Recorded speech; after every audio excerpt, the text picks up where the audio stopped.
In the last episode, we listened to the origin story of origin stories. We met David Christian, who's the academic behind Big History, a curriculum and emerging discipline that pieces together a universal human origin story through a scientific lens. When I first stumbled upon Big History through an article he wrote, I was immediately hooked. I don't want to sound too dramatic, but when I really got a sense for what Big History was about, it gave me back something I lost when I gave up on Christianity as a teenager. I grew up in the South and went to a Christian after school while my parents worked. We prayed before eating snacks. There were Bible verses that we had to know by heart, and they were plastered everywhere, including bathroom stalls. I felt like I knew God and was known by God. My actions mattered in this story that began at Genesis and ended at Revelation. But it was more than just feeling seen. There was a moral order of the world. But then, as I went into middle school and then high school, God started to fade away. I outgrew that after-school program that kept him close, and then he disappeared from my life altogether. And that became more real when a very pragmatic high school friend told me that there was no way I was religious. He said I couldn't be, because somehow I was too intellectual to let God exist. He told me that if I thought hard enough about this, that I would land in the same place as the smart people. Sam Harris, Christopher Hitchens, and Richard Dawkins. Me and my half-baked prefrontal cortex really struggled with that. Eventually I agreed and decided I wasn't religious, but after that, the world felt really cold, and I couldn't relate to anything in a meaningful way anymore. I began to see myself as just an accident, and everything happening around me was also just an accident. And when you give up on something so fundamental, like God's existence, there's a million questions that come up. Well, if God doesn't exist, then how did I get here?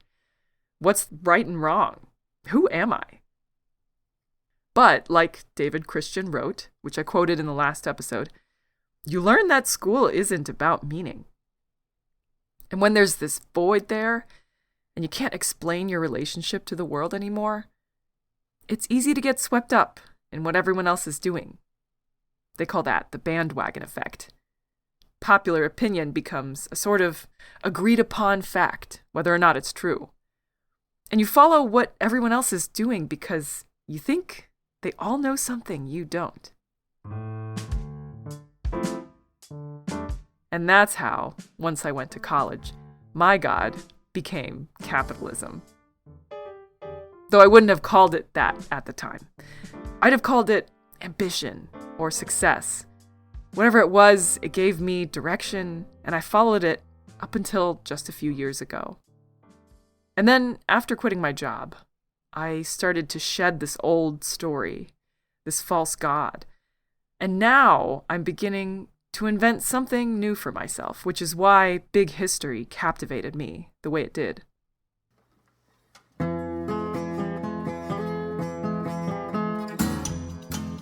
My name is Vicky Shaw, and you're listening to Who Wrote the Rules? My story questioning these invisible rules we live by, and now, in this half of the series, discovering new ones to live by. In this episode, we'll explore how Big History tells our modern origin story and how that helped give me meaning. Through its 8 thresholds of increasing complexity, we'll learn what science has to say about how humanity came to be.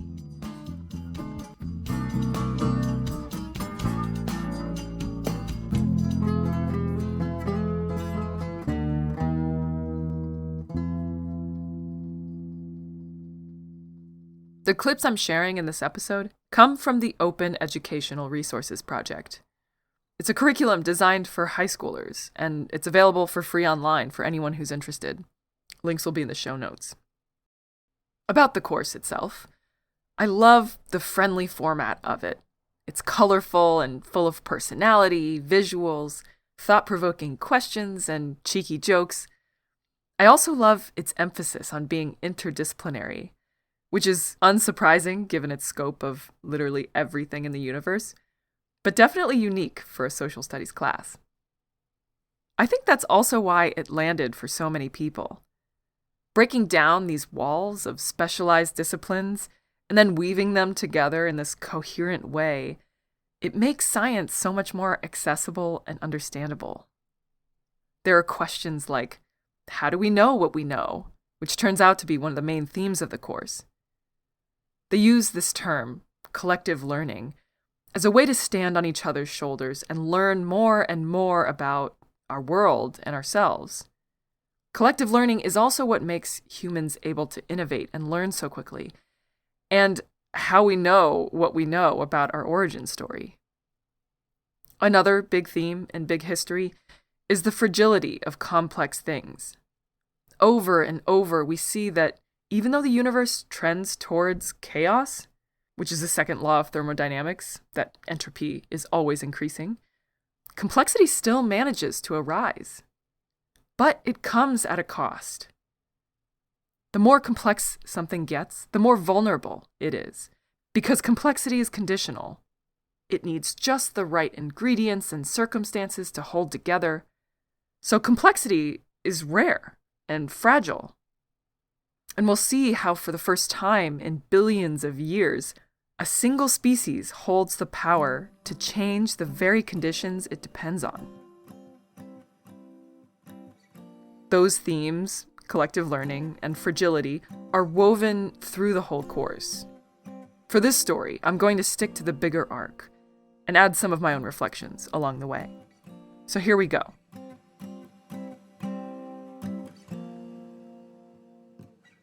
Different people tell many different stories about the past. In the Big History Project, we call them narratives. Depending upon what your evidence tells you and which elements you highlight, your narrative will change. There's no single story about past events that can tell us everything. In Big History, we have a really big narrative about the universe and our place in it. A lot of the course is taught by this young woman, a delightfully playful science teacher, kind of like Bill Nye the Science Guy, and her name is Rachel Hansen. Okay, so the course itself is taught through 8 thresholds of increasing complexity. And these 8 thresholds structure the course. They're the plot line of our human odyssey. And each threshold describes how complexity builds stage by stage and with great difficulty. Along with the right ingredients, complexity requires what David calls Goldilocks conditions. Not too hot, not too cold, not too close or far away, but just right for the emergence of something completely new. At the moment, the reigning theory in science, the one most scientists agree on, is that the universe started with the Big Bang, which is where our story starts. We don't know much about the ingredients and the Goldilocks conditions that led to this first threshold because we just don't have much evidence. For example, what made the Big Bang possible? We don't know. Why did the Big Bang happen? We can only speculate. Was there even space and time before the Big Bang? We don't know that either. What we do know is that the Big Bang provided the raw materials for everything around us today. After the Big Bang, there was space, which was rapidly expanding, and there was time. There was also matter and energy.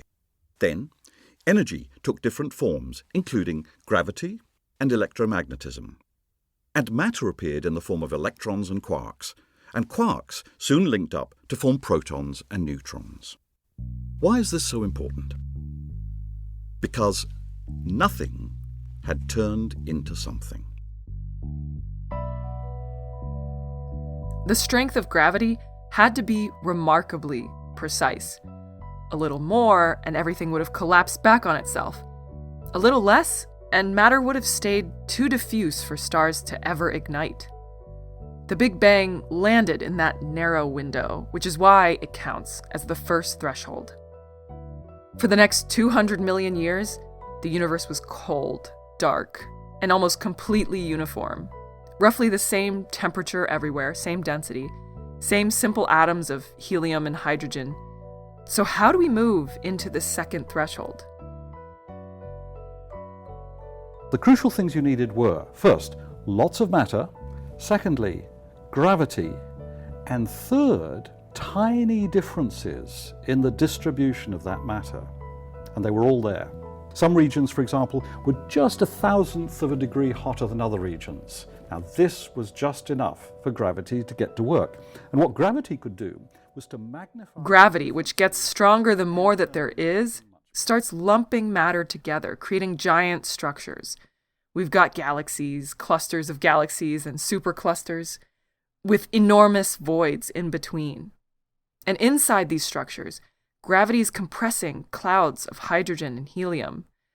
And then as the pressure increases, so does the temperature, until it hits about 10 million degrees Celsius, where nuclear fusion will take place. And a star is born. We've crossed our second threshold of complexity. And now, the universe is a much more interesting place, full of billions of sites like this, which are still being formed today. But stars aren't immortal, and eventually all stars, including our sun, will run out of fuel and die. The extreme heat and gravity involved in star death produces all the naturally occurring elements of our periodic table. In their death, stars create the building blocks for all life: hydrogen, oxygen, nitrogen, carbon, calcium, and phosphorus. These 6 elements make up 99% of our human bodies, and they were all created in supernovae. The death of stars enriches the universe with chemical complexity and scatters the raw materials for everything else, all the other complex things that come after. So now, as new stars begin to form, they're beginning to be surrounded by clouds of this chemically rich matter. Atoms are combining to form molecules and bigger lumps of matter. And then they're crashing around and binding to each other in a process called accretion. These are the Goldilocks conditions for the next complex thing to appear: the formation of planets. Our Earth formed about 4.5 billion years ago. But the very first rocky planets may have formed within 1 billion years or so of the Big Bang. These planets represent new forms of complexity because they contain a much greater diversity of chemical substances than had ever existed before. And that could create even more complex entities, such as the first living organisms.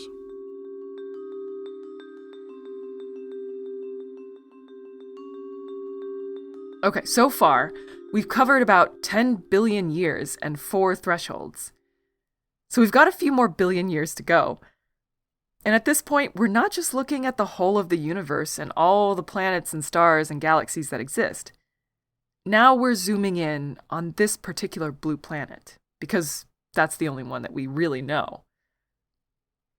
The early Earth was a really hot mess. There's a ton of radioactivity from the supernova that helped form the galaxy. Then you have violent space debris crashing into each other, and a lot of pressure from increasing density as the Earth was forming. And then as the Earth stabilizes and cools over hundreds of millions of years, the heavier, denser material sinks towards the center, and then the lighter stuff rises, giving the planet the layers and structure that we know. At the very center is the core, where the heavy metals settle and generate Earth's magnetic field. And then on the outside is the thin crust, which floats on this molten layer beneath. And that's where plate tectonics come in, buckling and shifting to form the canyons and mountains and plains we live on. And then wrapped all around that is the atmosphere, the gases that bubble up and stay close, held in by Earth's gravity. And that brings us to a new threshold of increasing complexity: life. What is life, other than a terrible board game from the 1960s? Well, that's a complicated question without a super clear scientific agreement. Here's where the nuances of science and knowledge matter. There are many things that we have high certainty for, but the origins of life are murky and still evolving. Not having the answer yet, though, doesn't discount all the other scientific information that we do have.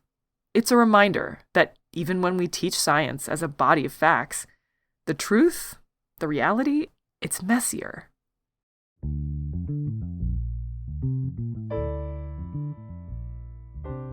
This fifth threshold is special. Life introduces a totally new level of complexity, unseen in the universe so far. Well, as far as we know. Now, we can start with the fact that living organisms consist of very, very complex chemicals. They're not just large, they're also organized in very precise structures, whereas non-living things consist of very simple molecules. So to get life, you need environments in which you can do really exotic, really interesting, really elaborate chemistry. Rocky planets like our Earth had rich chemical elements including carbon, nitrogen, and oxygen. And then we need energy. Earth is perfectly situated near a star, our sun. Not too much, so as to damage delicate structures, but not too little, so life can sustain metabolic processes and reproduce. And then we need liquid, water, where atoms can link up easily. Probably the ideal place for elaborate chemistry was deep beneath the oceans at cracks in the Earth's crust, mid-oceanic vents. These were ideal because you've got lots of chemicals seeping up from the mantle, and you've also got lots of energy. And we know now that under these conditions, it's fairly simple to create the simplest organic molecules that appear in all living organisms. I'm talking about molecules with just 10, 20, 30 atoms in them. Life is extraordinarily complex compared to everything that's existed so far. But that's also what makes life so fragile. The organisms need to adapt to changing environments, but are also susceptible to larger disruptions. Survival is a constant balancing act. I really love what David has to say about life as a threshold. This is what he writes in an article, which I've paraphrased a bit. With life, if you have complex things in a very unstable environment, they need to be able to manage energy flows to maintain their complexity. If the environments are constantly changing, they need some mechanism for detecting changes. That is the point at which information enters the story. What were just variations in the universe suddenly become information, because something is responding in a complex way to those variations. Something like choice enters the story because no longer do living organisms make choices mechanically, they make choices in a more complex way. You can't always guarantee that they're going to make the same choice. That's where natural selection kicks in. You have millions of organisms making different choices, and natural selection allows the right choices to get preserved within the lineage. Making the right choice matters. That means, in a sense, that purpose has entered the story at this stage. This is complex complexity. To survive in those environments, you need capabilities that stars don't need. You need to be able to detect information. You need some mechanism for making what we can call choice. And that's why living organisms are so complex and why they give the appearance of purpose.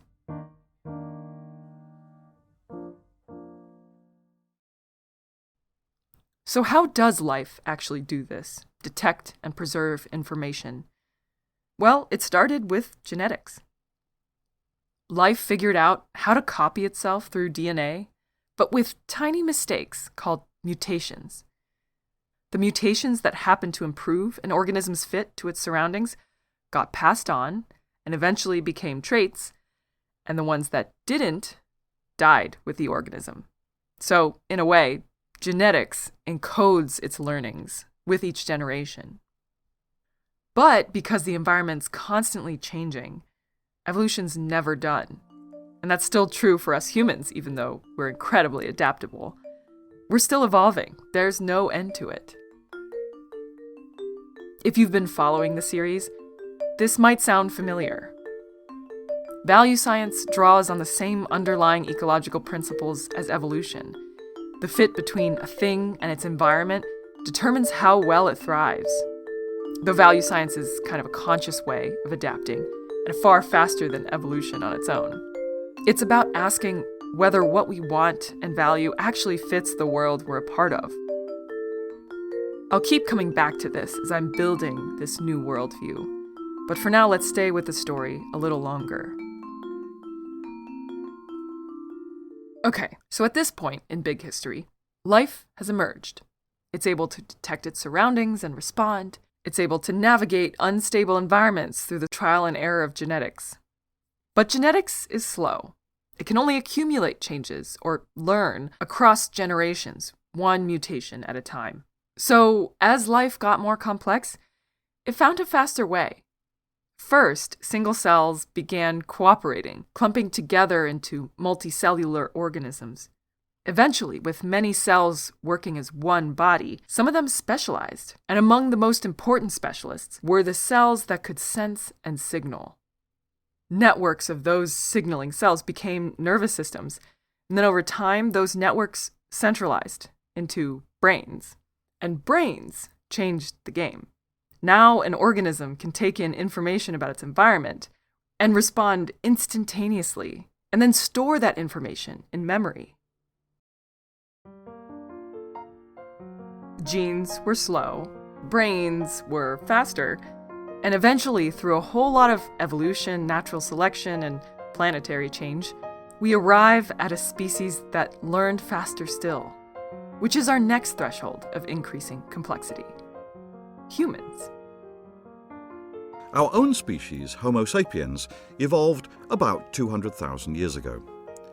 Now, we treat the appearance of humans as a new threshold because we would eventually create entirely new forms of complexity. Today, we have become the most important force for change on the Earth's surface. We are the first species in 3.5 billion years that has had such power. What makes us so different? For this threshold, powerful brains are one ingredient, but it's not just a matter of brains. Many other brainy species exist. They include dolphins and chimpanzees and crows. The other critical ingredient was the development of symbolic language. This enabled humans to share their ideas with each other very efficiently. Human communities grew and interacted, creating the perfect conditions for something new: the ability to learn collectively instead of just as individuals. Ideas and knowledge accumulated generation after generation, and human technologies became more and more powerful. As knowledge accumulated over time, our control of resources and the environment increased and accelerated, leading humans towards two new thresholds that would have a huge impact on our planet.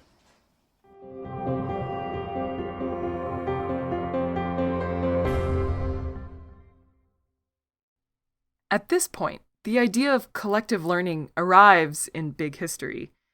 And it's kind of been a part of the course the whole time in explaining why we think this or that part of the story is true. But it's especially important here because, according to the course, collective learning is what makes us humans different from other species, what makes us unique, and what drives the remaining complexity thresholds. As we foraged, we spread across the Earth, adapting to new environments and innovating new tools and methods. As early humans adapted to new places, they also transformed their new environments. Population and group sizes grew. Some foragers began to innovate by cultivating plants and domesticating animals, such as dogs, humans' best friends and first alarm system. In Unit 7, we're going to explore how some particularly successful foragers became the first farmers. Sedentary foragers were those who settled around fertile river valleys. Since these regions had plenty of resources, populations began to grow. These foragers really got to know their environment and the plants that grew there.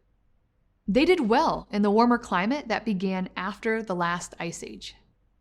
As communities in these fertile valleys became denser, competitions for resources increased, so foragers had less land to forage on. These factors eventually led sedentary foragers to begin planting and harvesting crops and domesticating animals. Hey, do you feel that? It's almost like complexity is increasing. And here it is. Threshold 7, agriculture.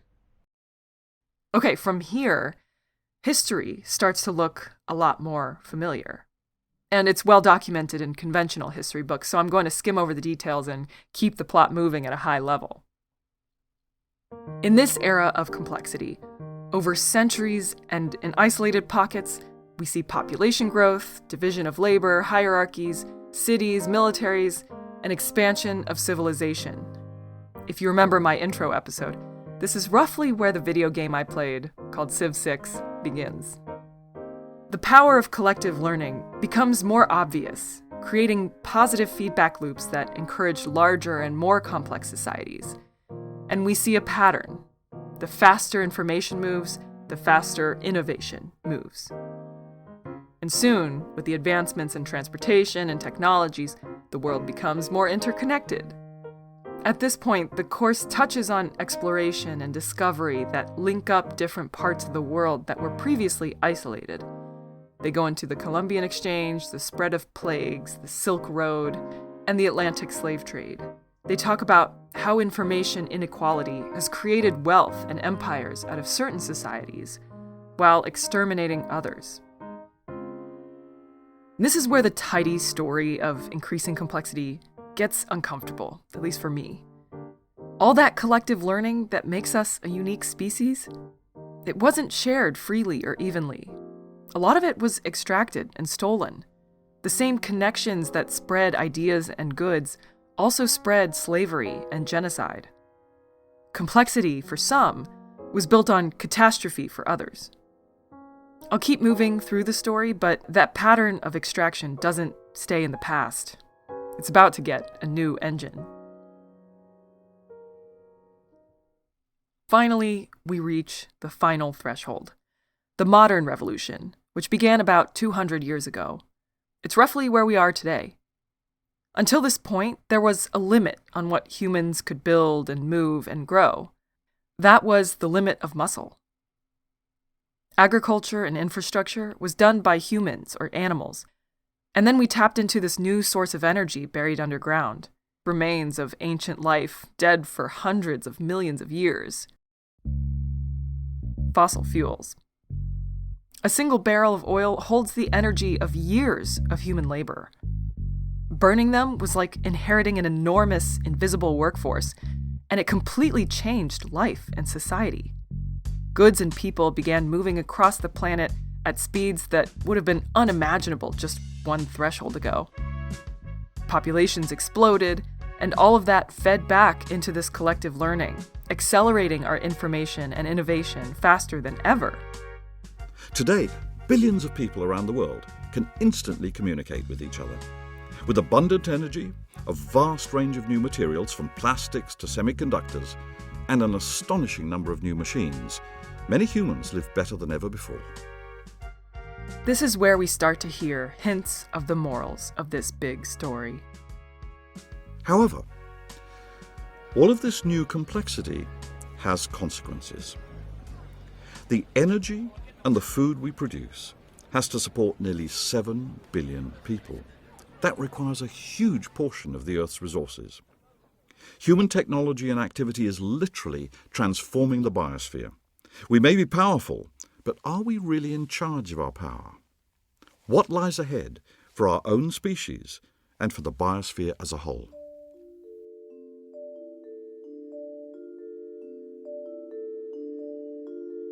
I like imagining my high school self asking these existential questions. The girl who just found out she probably wasn't religious in any institutional sense. I'd like to think that even though she was feeling lost or unsure, she'd be comforted by knowing this larger origin story that encompassed her. Though, even now, as an adult with a fully formed prefrontal cortex, jobless and maybe not any less lost, the story still explains so much. It helps me think about the present and the trajectory we've been on. It helps me think about the future and where we're going. Which, by the way, is the subject of an additional threshold. Threshold 9. the future. In this part of the story, David Christian speculates on what Threshold 9 might look like. Maybe it involves humans migrating to other planets and star systems. And once we've got there, we might even meet other creatures capable of collective learning. Or perhaps we'll cross Threshold 9 when artificial intelligence surpasses the creativity of human intelligence. Or maybe Threshold 9 will be the threshold of sustainability. It'll be marked by a more balanced and more complex relationship between humans and the biosphere. We may find ways of curing diseases, of extending lifetimes, and improving the quality of life for future generations. And we could do this while sharing this planet more equitably with the millions of other species that live here too. Imagining what might lie ahead is both fun and important, and who knows, you might even play a role in helping us across the next threshold. In a way, Big History is like the type of foundational story that all religions and creation stories have. It helps us think about our place in the world and answer these questions like, where do we come from? Where are we going? And who are we? It doesn't quite replace organized religion for me, but it does unify things that previously felt random or disparate. And maybe there's something to learn from looking at the roots of the word religion. There's two Latin parts, re, which means again, and ligare, which means to bind or connect. So religion seems to be about reconnection. With what exactly? I don't know. Maybe it's something that we can redefine for ourselves here, though, because I think we're all kind of looking for that in this vast, disconnected world. In my first conversation with David, I brought up how I felt that the story of Big History helped me defy the tendency towards tribalism that I see splitting up society. He totally understood what I meant and cited the staggering rate at which things are changing. As a historian who looks at change over long periods of time, the speed of change in the last 100 years is staggering and terrifying and leaves us struggling to keep up. I think nationalistic stories, which are tribal, I agree, that's tribalism. They sort of help people understand their lives. Even 100 years ago, 150 years ago,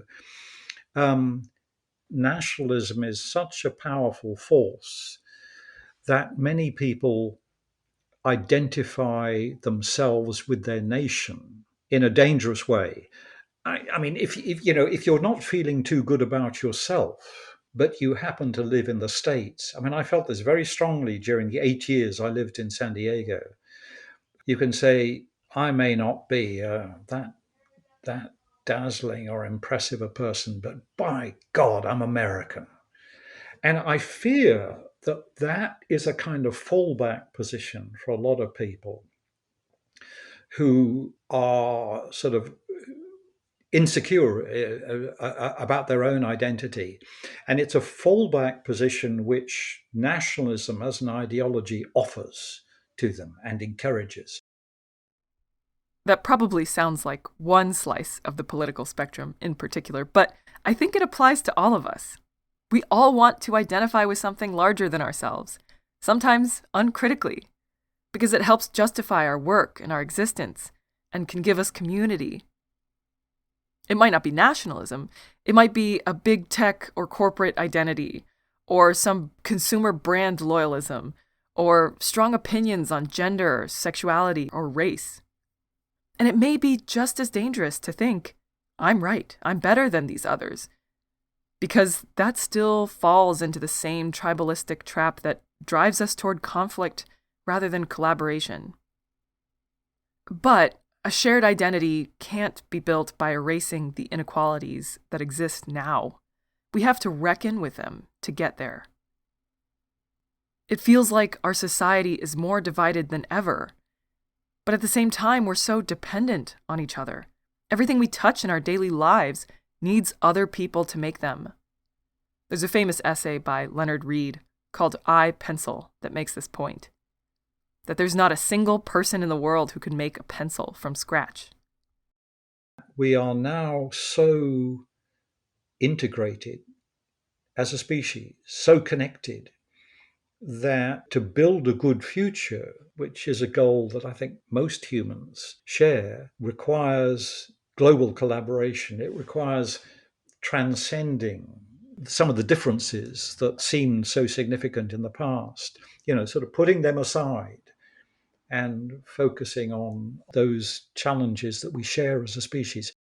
And I actually believe that eventually there will emerge a human identity that has the same sort of psychological power as that of national identities.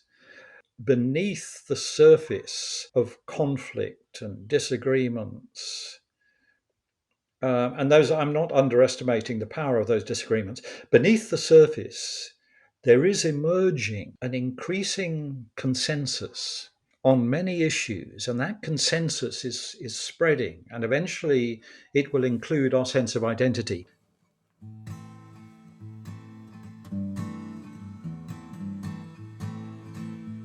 I think David is right, that there's this even bigger identity to replace the tribal ones.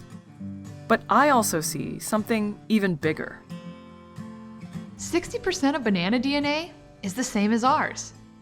The point is, everything that's alive has a lot in common. And don't worry, eating a banana doesn't make you a cannibal. Those DNA percentages are a little misleading. Of course, we share DNA with all these other forms of life. We all evolved from a common multicellular eukaryote ancestor. What I've learned is that our human origin story isn't separate from the origin stories of any other living being. This worldview that I'm starting to develop here, it's closer to what many indigenous perspectives offer and what I'll explore in later episodes. We exist inside the community of life, not above or separate from it. And we depend on that community for so much more than we realize. But it's hard to stay connected to that community in our modern world. What I mean is, today we live in our comfortable box. And then, in order to go to work in a different comfortable box, we have to drive in yet another comfortable box. And we get to dial the temperature and humidity and volume just to our liking. And we can choose to leave those comforts whenever we want to, but usually only when the temperature outside our comfortable box is the same as the temperature inside our comfortable box. And even then, we look at a screen to tell us that temperature. Our lives are dictated by knowledge that's not firsthand, not secondhand, not thirdhand, but hundreds of hands of scientists and analysts and app developers so that we can know when we can leave our box. Don't get me started on GPS and AI summaries and apps for friendship. The point is, we're getting more and more divorced from reality and nature, and more reliant on these complex tools, which were made possible by the explosion of energy from fossil fuels. I think this is a simple story, but that the fossil fuels revolution created a sort of illusion because suddenly humans had access to what seemed like an infinite amount of energy. The thought that they might be damaging the whole world was ridiculous. So I think for about 100 years or so, this idea that we can use this energy to do more or less what we like, to build a better society, and it did build better societies. Today, most people in the world live much better than people lived 200 years ago. They live longer lives, they live healthier lives, they're better fed. So we lost sight of an insight that was ground zero for all indigenous cultures and for most peasant cultures. And we had to recover it. I want to be careful with lumping all humans together here. There really isn't one we. The countries that industrialized first got the longest run of cheap energy and wealth. But that wealth was paid for by exploiting people and land, and ecosystems, strip-mined and clear-cut to fuel it. And the more that distance grew between people enjoying the energy and those paying for it, the easier it got to ignore the costs. So when I say we, I often mean the industrialized world, the part that I live in and know best, though I can't speak for everyone. But we did lose touch with the reality many of our ancestors lived in, and many indigenous cultures still do. Our ancestors didn't need an app to tell them the weather. It was a lived experience. They had years of that experience, attuning to their senses to know the seasons. They'd know where the wild strawberries flowered and ripened best. They watched how low the birds flew to foretell a storm. They tracked wind direction, cloud formation, and counted full moons. If berries were over-harvested or the timing was wrong, next year's harvest would be thin and bitter, not enough to feed the birds. A lack of canopy over the salmon run meant drier creek beds and no salmon. This kind of local feedback could be seen and corrected almost immediately, and then that learning would usually be embedded into a story or song to pass on. It's easy to fall into this trap of thinking, those are irrelevant now.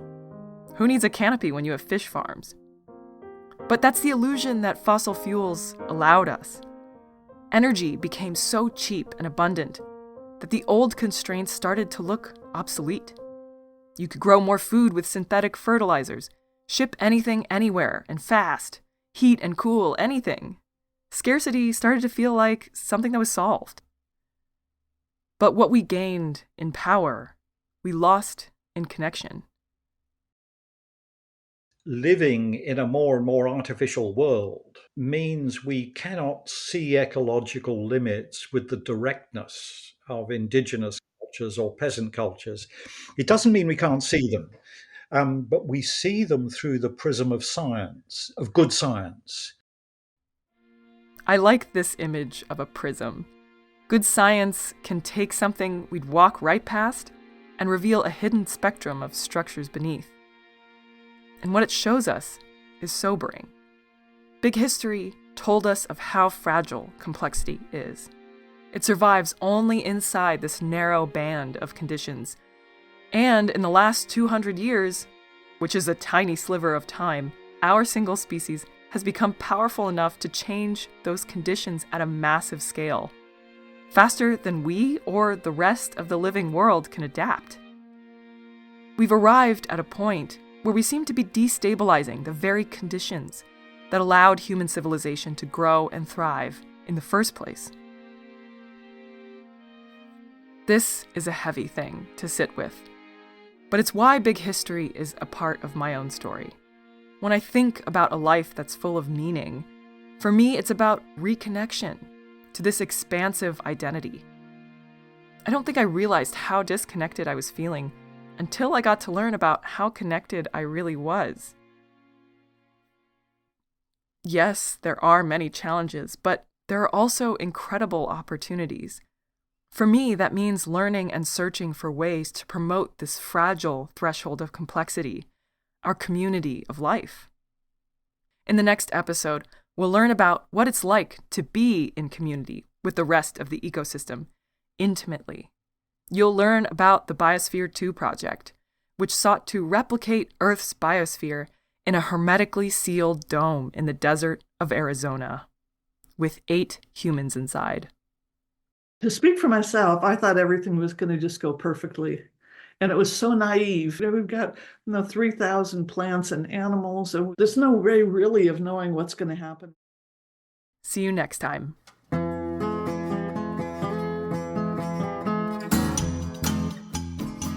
You can learn more about Big History through the Open Educational Resources Project website. That's oerproject.com/big-history. Much of the audio from this episode is from their online course. You can now subscribe and support this project on Patreon or Substack, where the show notes will also be posted. Special thanks to David Christian. He has several books out, including Origin Story, A Big History of Everything, and another book, Future Stories, What's Next? I'm taking my time to write, edit, and produce this podcast, But I'd love to hear what you think.